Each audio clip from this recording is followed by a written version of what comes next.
सबको हंसाने और गुदगुदाने वाले कपिल शर्मा ने शेयर की अपने डिप्रेशन की स्ट्रगल स्टोरी। कपिल ने बताया कि कैसे डिप्रेशन के दिनों के दौरान उन्होंने सुसाइड करने तक का मन बना लिया था। क्या है ये सारा किस्सा, बताते हैं आपको इस वीडियो में। फिर बता दें कि अभी फिलहाल कपिल शर्मा अपनी अपकमिंग फिल्म जुगाटो को लेकर चर्चाओं में है।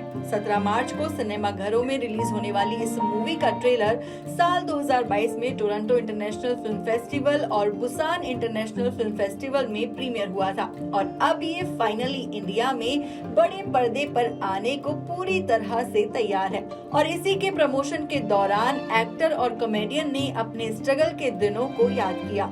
कपिल शर्मा की बड़े पर्दे पर आखिरी फिल्म फिरंगी थी, जो साल 2017 में रिलीज हुई थी, जो कि बॉक्स ऑफिस पर फ्लॉप रही थी। और फिल्म की असफलता के बाद कॉमेडियन को लाइफ में एक कठिन दौर से गुजरना पड़ा। उन्होंने बताया कि इस दौरान वो डिप्रेशन में चले गए थे। हाल ही में कपिल ने उस दौर को याद किया और बताया कि कैसे वो इससे उभरे, और साथ ही ये भी शेयर किया कि वो क्यों खुद की जान तक लेने वाले थे। आपको बता दें कि एक बातचीत के दौरान कपिल बताते हैं कि इतने लोगों द्वारा प्यार किए जाने के बावजूद कोई कितना अकेला हो सकता है।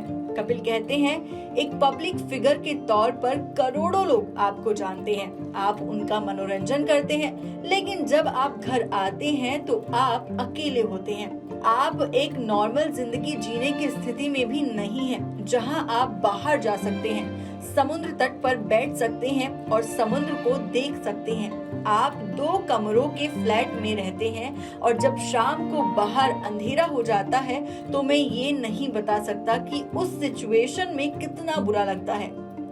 कपिल ने अपनी बात को आगे बढ़ाते हुए कहा कि उनका मानना है कि कुछ भी स्टेबल नहीं है, न खुशी और न ही दुख, लेकिन उन्हें याद है कि उन्होंने अपनी फिल्म के असफल होने के बाद अपनी लाइफ का दी एंड करने का सोच लिया था और उसी स्टेप में सुसाइड करने के बारे में भी सोचा। कपिल कहते हैं, मैंने सोचा कि ऐसा कोई नहीं है जिसके साथ मैं अपनी फीलिंग्स को शेयर कर सकूं।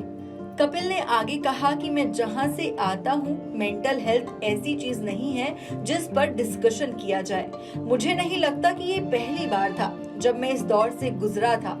हो सकता है बचपन में मुझे लो फील हुआ हो, लेकिन किसी ने कभी नोटिस नहीं किया होगा। इसके आगे कपिल शर्मा ने कहा कि जब एक बार आप पैसे कमाने के लिए घर से निकलते हैं तो बाहर आपका ख्याल रखने, चीजों को समझाने वाला कोई नहीं होता। आप इस बात को समझ नहीं पाते कि आपके आसपास रहने वाले लोगों के क्या इरादे हैं। आप इस बात को समझ नहीं पाते कि आपके आसपास रहने वाले लोगों के क्या इरादे हैं, खासकर जब यदि आप एक कलाकार हो।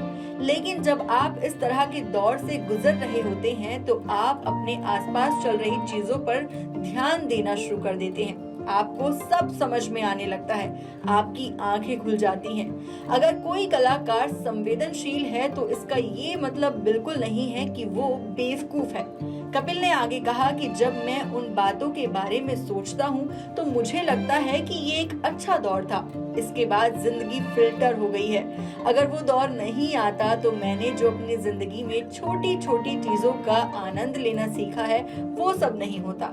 दोस्तों, कपिल शर्मा को तो हम सभी जानते हैं, लेकिन हम सिर्फ उतना जानते हैं जितना वो हमें हंसाते हैं, क्योंकि दिक्कतें तो सबकी लाइफ में हैं। इस वीडियो में फिलहाल इतना ही। कमेंट सेक्शन में अपनी राय जरूर दीजिएगा। साथ ही आप भी अपनी मेंटल हेल्थ का ख्याल रखें। टीवी और बॉलीवुड से जुड़ी तमाम अपडेट्स के लिए देखते रहिए फिल्मी बीट। और अगर आप ये वीडियो फेसबुक पेज पर देख रहे हैं तो वहाँ भी हमें जरूर फॉलो कीजिएगा।